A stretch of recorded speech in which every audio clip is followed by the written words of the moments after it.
حضرت علی رضی اللہ تعالیٰ عنہ نے فرمایا، بدلہ لینے والوں سے مت ڈرو، ہمیشہ معاف کرنے والوں سے ڈرو، کیونکہ ان کا بدلہ اللہ لیتا ہے۔ جو شخص تمہارے خون میں سے نہ ہو پھر بھی تمہیں عزت دے اور پیار دے، بے شک وہ تمہارے لیے ایک بہترین رشتہ ہے۔ اپنے دن کا آغاز صدقہ دینے سے شروع کرو، اس دن تمہاری کوئی بھی دعا رد نہیں کی جائے گی۔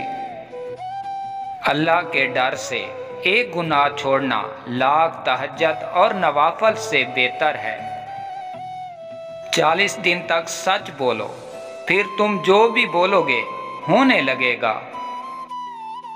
کسی سے محبت کرو تو اتنی شدت سے کرو کہ وہ اگر تمہیں چھوڑ بھی جائے تو کسی اور کا نہ ہو۔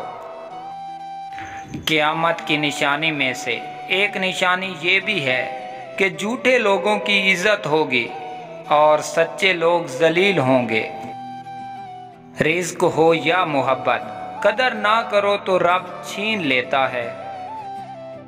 دل جب اداس ہو اور وجہ بھی سمجھ نہ آ رہی ہو تو سورۃ رحمان پڑھ لیا کرو، دل کو سکون آ جائے گا۔ اگر تمہیں کم عمر میں ہی بہت پریشانیاں آ رہی ہیں تو سمجھ لینا تمہارا رب تمہیں بہت نوازنے والا ہے۔